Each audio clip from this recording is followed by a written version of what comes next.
Hi friends, welcome to the Indian cuisines. ഇത് ഞാനിവിടെ കാണിക്കാൻ പോകുന്ന 3 ഡിഫറെൻറ്റ് ടൈപ്പ് ഓഫ് ചട്നിയാണ്. ഇത് നമുക്ക് സമോസയുടെ കൂടെയും കച്ചോറിയുടെ കൂടെയും ചാട്ടിൻ്റെ കൂടെയും അതുപോലെ തന്നെ കബാബിൻ്റെ കൂടെയൊക്കെ കഴിക്കാൻ പറ്റുന്ന ഒരു റെസിപ്പിയാണ്. അപ്പോൾ നമുക്കിത് എങ്ങനെയാണ് ഉണ്ടാക്കുന്നതെന്ന് നോക്കാം. അപ്പോൾ ഞാനിവിടെ ആദ്യം കാണിക്കാൻ പോകുന്നത് ഗ്രീൻ ചട്നിയാണ്.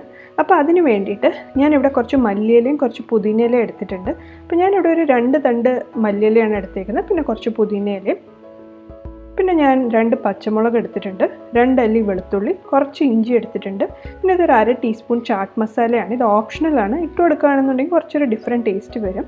പിന്നെ ഞാനൊരു 1/2 കപ്പ് തൈര് എടുത്തിട്ടുണ്ട്, അത് ഞാൻ നന്നായിട്ടൊന്ന് അടിച്ച് എടുത്ത് വെച്ചേക്കുകയാണ്. അപ്പോൾ ആദ്യം നമ്മൾ ചെയ്യേണ്ടത് ഈ പ്ലേറ്റിൽ വെച്ചേക്കുന്ന ഇൻഗ്രീഡിയൻസ് എല്ലാം കുറച്ച് വെള്ളം ഒഴിച്ച് നന്നായിട്ടൊന്ന് മിക്സറിൽ അരച്ചെടുക്കണം. അപ്പം നമുക്കിനി അരച്ചെടുക്കാം. അപ്പം പച്ചമുളക് ഇട്ട് കൊടുക്കുക, വെളുത്തുള്ളി, ഇഞ്ചി, പിന്നെ മല്ലിയിലയും പുതിനയിലയും ഇട്ട് കൊടുക്കാം. പിന്നെ ഇതിലേക്ക് നമുക്ക് 1/2 ടീസ്പൂൺ ചാട്ട് മസാല ഇട്ട് കൊടുക്കാം. ആവശ്യത്തിന് ഉപ്പും കൂടെ ഇട്ട് കൊടുക്കാം. നമുക്ക് കുറച്ച് വെള്ളം ഒഴിച്ച് ഇത് നന്നായിട്ട് മിക്സറിൽ അരച്ചെടുക്കാം. അപ്പോൾ ഇതിപ്പോൾ ഞാനിവിടെ നന്നായിട്ട് അരച്ചെടുത്തിട്ടുണ്ട്. അപ്പോൾ നമുക്ക് വേണമെങ്കിൽ ഈ ചട്നി ഇങ്ങനെ യൂസ് ചെയ്യാം, തൈര് ആഡ് ചെയ്യാതെ. അപ്പോൾ തൈര് ആഡ് ചെയ്യുന്നില്ല എന്നുണ്ടെങ്കിൽ അതിൽ കുറച്ച് നാരങ്ങ നീര് ഒഴിച്ചെടുത്താലും മതിയാവും. അപ്പോൾ ഞാനിവിടെ ഇതിപ്പോൾ തൈര് ആഡ് ചെയ്തിട്ടാണ് ഗ്രീൻ ചട്നി ഉണ്ടാക്കുന്നത്. അപ്പോൾ നമുക്കിത് നന്നായിട്ടൊന്ന് മിക്സ് ചെയ്ത് കൊടുക്കാം. അപ്പോൾ ഞാനിവിടെ അരച്ചെടുത്തപ്പം തൈര് ആഡ് ചെയ്യാത്ത എന്തുകൊണ്ടാണെന്ന് വെച്ച് കഴിഞ്ഞാൽ നമ്മൾ തൈരും കൂടി ഇട്ട് അരക്കുകയാണെന്നുണ്ടെങ്കിൽ നമ്മുടെ ചട്നി ഭയങ്കരമായിട്ട് വെള്ളം പോലെ ആയിപ്പോവും. അതുകൊണ്ടാണ് തൈര് സെപ്പറേറ്റ് വെച്ചിട്ട് ബാക്കി ഇൻഗ്രീഡിയൻസ് എല്ലാം അരച്ചിട്ട് ഞാൻ ഇവിടെ മിക്സ് ചെയ്ത് കൊടുത്തേക്കുന്നത്. അപ്പോൾ ഇച്ചിരി ഒന്ന് കുറുകിയിരിക്കും നമ്മുടെ ചട്നി. നമുക്കപ്പോൾ ഇത് 2-3 ദിവസം വരെ ഫ്രിഡ്ജിൽ സ്റ്റോർ ചെയ്ത് വെക്കാൻ പറ്റും. നമുക്കിനി സ്വീറ്റ് ടാമറിൻ ചട്നിക്കുള്ള ഇൻഗ്രീഡിയൻസ് എന്തൊക്കെയാണെന്ന് നോക്കാം. അപ്പോൾ ഞാനിവിടെ ഒരു വലിയ നാരങ്ങ വലുപ്പത്തിൽ പുളി എടുത്തിട്ടുണ്ട്. അപ്പോൾ അതൊരു 1/2 മണിക്കൂർ ചൂടുവെള്ളത്തിൽ കുതിർത്ത് വെച്ചതിന് ശേഷം അത് നന്നായിട്ട് അരിച്ചെടുത്തേക്കുകയാണ്. പിന്നെ ഞാൻ ഇവിടെ കോൺഫ്ലവർ എടുത്തിട്ടുണ്ട്. അപ്പോൾ ഒരു 2 ടീസ്പൂൺ കോൺഫ്ലവർ ഒരു 2-3 ടേബിൾ സ്പൂൺ വെള്ളത്തിൽ നന്നായിട്ട് കലക്കി എടുത്തേക്കുന്നതാണ്. പിന്നെ ഒരു 1/2 ലിറ്റർ വെള്ളം എടുത്തിട്ടുണ്ട്. പിന്നെ ഞാൻ ഈ ഒരു വലുപ്പത്തിന് ശർക്കര എടുത്തിട്ടുണ്ട്. പിന്നെ ഒരു 1/2 ടീസ്പൂൺ പെരുംജീരകം, 1/2 ടീസ്പൂൺ ജീരകം, 1 ടീസ്പൂൺ കാശ്മീരി ചില്ലി പൗഡർ. അപ്പോൾ കാശ്മീരി ചില്ലി പൗഡർ എടുത്തേക്കുന്നത് നല്ലൊരു കളറും കൂടെ കിട്ടാൻ വേണ്ടിയിട്ടാണ്. പിന്നെ ഒരു 1/2 ടീസ്പൂൺ കുരുമുളക് പൊടി എടുത്തിട്ടുണ്ട്. നമുക്കിനി എങ്ങനെയാണ് ഉണ്ടാക്കുന്നതെന്ന് നോക്കാം. ഇപ്പോൾ പാൻ ചൂടായതിന് ശേഷം നമുക്കിതിലേക്ക് വെള്ളം ഒഴിച്ചു കൊടുക്കാം.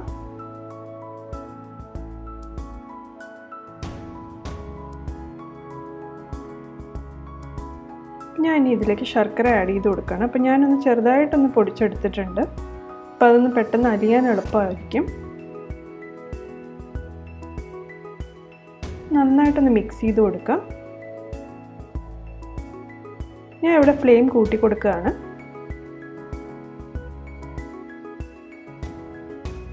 പിന്നെ ഇതിലേക്ക് നമുക്ക് പുളി ആഡ് ചെയ്ത് കൊടുക്കാം.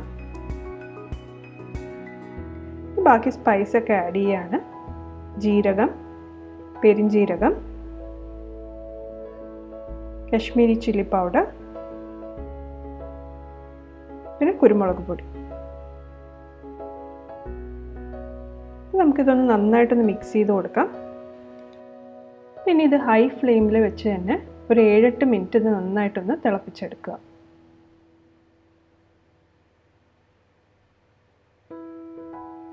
ഇതിപ്പോൾ ഒരു 7-8 മിനിറ്റ് ആയിട്ടുണ്ട്. അപ്പം ഞാൻ ഇനി ഇതിലേക്ക് കോൺഫ്ലവർ ആഡ് ചെയ്ത് കൊടുക്കുകയാണ്. നന്നായിട്ടൊന്ന് മിക്സ് ചെയ്ത് കൊടുക്കുക. അപ്പോൾ കോൺഫ്ലവർ ആഡ് ചെയ്തതിന് ശേഷം വീണ്ടും ഹൈ ഫ്ലെയിമിൽ വെച്ചിട്ട് തന്നെ ഒരു 7-8 മിനിറ്റ് വീണ്ടും അത് നന്നായിട്ടൊന്ന് ബോയിൽ ചെയ്തെടുക്കുക. ഇതിപ്പോൾ ഏകദേശം ഒരു 8 മിനിറ്റ് കഴിഞ്ഞിട്ടുണ്ട്. അപ്പം നമ്മുടെ ചട്നി ഇപ്പോൾ ഏകദേശം ഒന്ന് കുറുകി വന്നിട്ടുണ്ട്. അപ്പോൾ ഈ ഒരു സ്റ്റേജിൽ മധുരമൊക്കെ നോക്കുക. മധുരം വേണമെന്നുണ്ടെങ്കിൽ കുറച്ച് ശർക്കരയും കൂടെ നമുക്ക് ചീകിട്ട് കൊടുക്കാം, അല്ലാന്നുണ്ടെങ്കിൽ പഞ്ചസാര ആഡ് ചെയ്ത് കൊടുക്കാം. ഞാൻ ഈ പറഞ്ഞ അളവ് വെച്ചിട്ട് ആവശ്യത്തിന് മധുരം കാണും, ഇല്ലാന്നുണ്ടെങ്കിൽ മാത്രം ആഡ് ചെയ്ത് കൊടുക്കുക. പിന്നെ ഞാൻ ഇപ്പോൾ ഫ്ലെയിം ഓഫ് ചെയ്യുകയാണ്. നമുക്കിതിനി നന്നായിട്ട് തണുക്കാൻ വയ്ക്കാം. അപ്പോൾ ഇത് തണുത്തും കൂടെ കഴിയുമ്പോൾ കുറേ കൂടെ കുറുകി വരും.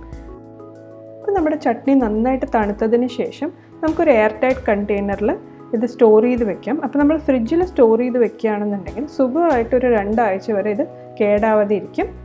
അപ്പോൾ നമ്മുടെ സ്വീറ്റ് ടാമറിൻ ചട്നി റെഡി ആയിട്ടുണ്ട്. നമുക്കിനി ഡേറ്റ്സ് ചട്നിയുടെ ഇൻഗ്രീഡിയൻസ് നോക്കാം. അപ്പോൾ ഞാനിവിടെ ഒരു വലിയ നാരങ്ങ വലുപ്പത്തിന് പുളി എടുത്തിട്ടുണ്ട്. അതൊരു അരമണിക്കൂർ ചൂടുവെള്ളത്തിൽ കുതിർത്ത് വെച്ചതിന് ശേഷം നന്നായിട്ട് അരിച്ചെടുത്തേക്കാണ്. പിന്നെ ഇത് ഡേറ്റ്സ് ആണ്. അപ്പോൾ ഞാനൊരു 15 ഡേറ്റ്സ് കുരു കളഞ്ഞതിന് ശേഷം ഇതുപോലെ ചൂടുവെള്ളത്തിൽ ഒരു അരമണിക്കൂർ നേരം കുതിർത്ത് വെച്ചേക്കാണ്. പിന്നെ ആവശ്യത്തിന് നെയ്യ് എടുത്തിട്ടുണ്ട്. പിന്നെ ഞാൻ ഈ ഒരു വലുപ്പത്തിന് ശർക്കര എടുത്തിട്ടുണ്ട്. അപ്പോൾ നേരത്തെ നമ്മൾ സ്വീറ്റ് ചട്നിക്ക് യൂസ് ചെയ്തതിൻ്റെ അത്രയും ഞാൻ ഇവിടെ എടുത്തിട്ടില്ല, കാരണം ഇവിടെ ഡേറ്റ്സ് ഒക്കെ ഇടുന്നുണ്ട് ഭയങ്കര മധുരമായിരിക്കും. പിന്നെ 1 ടീസ്പൂൺ കശ്മീരി ചില്ലി പൗഡർ എടുത്തിട്ടുണ്ട്. ഒരു 1/2 ടീസ്പൂൺ ജീരകം, 1/2 ടീസ്പൂൺ പെരിഞ്ജീരകം, ഒരു 1/2 ടീസ്പൂൺ ജീരകപ്പൊടി, പിന്നെ ഒരു 1/2 ടീസ്പൂൺ കുരുമുളക് പൊടി, പിന്നെ ഒരു 1/2 ടീസ്പൂൺ ഇഞ്ചിയുടെ പൊടിയാണ്, ഡ്രൈഡ് ജിഞ്ചർ പൗഡർ. അപ്പോൾ ഇതില്ലാന്നുണ്ടെങ്കിൽ കുറച്ച് ഇഞ്ചി ഗ്രേറ്റ് ചെയ്തിട്ടാലും മതിയാവും. പിന്നെ ഒരു 1/4 ടീസ്പൂൺ ബ്ലാക്ക് സോൾട്ട് എടുത്തിട്ടുണ്ട്. അപ്പോൾ ബ്ലാക്ക് സോൾട്ട് ഇല്ലയെന്നുണ്ടെങ്കിൽ സാധാരണ ഉപ്പിട്ടാലും മതിയാവും. അപ്പോൾ ഈ റെസിപ്പിയിൽ ഡേറ്റ്സും ജാഗറിയൊക്കെ ചേരുന്നുണ്ട്, മധുരം കൂടുതലായതുകൊണ്ട് അതൊന്ന് ബാലൻസ് ചെയ്യാൻ വേണ്ടിയിട്ടാണ് നമ്മൾ ഉപ്പ് ആഡ് ചെയ്ത് കൊടുക്കുന്നത്. അപ്പോൾ ആദ്യം നമ്മളിവിടെ ചെയ്യാൻ പോകുന്നത് ഈ ഡേറ്റ്സ് ഒന്ന് നന്നായിട്ട് മിക്സറിൽ അരച്ചെടുക്കണം.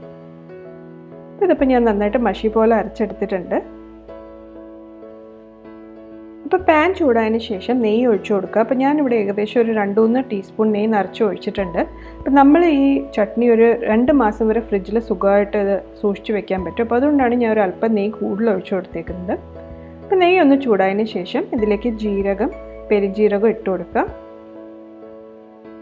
അതിനുശേഷം ഇതിലേക്ക് ബാക്കിയുള്ള സ്പൈസും കൂടി ഇട്ട് കൊടുക്കുക. അപ്പോൾ ഞാൻ ഇതിലേക്ക് ജീരകപ്പൊടി, കുരുമുളക് പൊടി,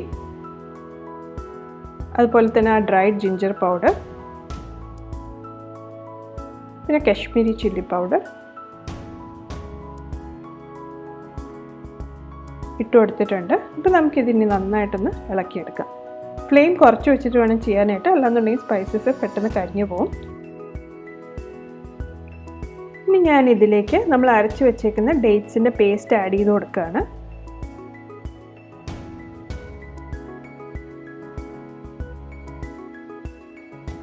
ഇത് ആഡ് ചെയ്തതിന് ശേഷം ഒരു 3-4 മിനിറ്റ് ഒന്ന് നന്നായിട്ട് ഇത് സോട്ട് ചെയ്തെടുക്കുക.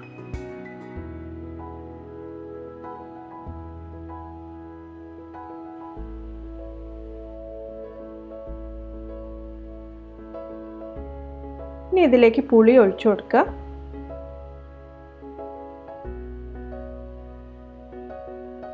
ഞാൻ പിന്നെ ഒരു 1/2 ഗ്ലാസ് വെള്ളവും കൂടെ ഒഴിച്ചു കൊടുക്കുകയാണ്, കാരണം നമ്മൾ ഇനി ഇതൊരു 10 മിനിറ്റോളം തിളപ്പിച്ചെടുക്കും. ഇപ്പോൾ വെള്ളം ഒഴിച്ചില്ല എന്നുണ്ടെങ്കിൽ ചിലപ്പോൾ ചട്നി ഭയങ്കരമായിട്ട് കുറുകിപ്പോവും. ഇതിലേക്ക് ശർക്കര ആഡ് ചെയ്ത് കൊടുക്കുക.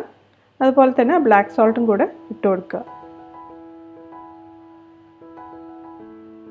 ഇനി എല്ലാം ഒന്ന് നന്നായിട്ട് മിക്സ് ചെയ്തിട്ട് നമുക്കൊരു ഹൈ ഫ്ലെയിമിൽ വെച്ച് തന്നെ ഒരു 10 മിനിറ്റോളം ഇതൊന്ന് നന്നായിട്ട് തിളപ്പിച്ചെടുക്കാം.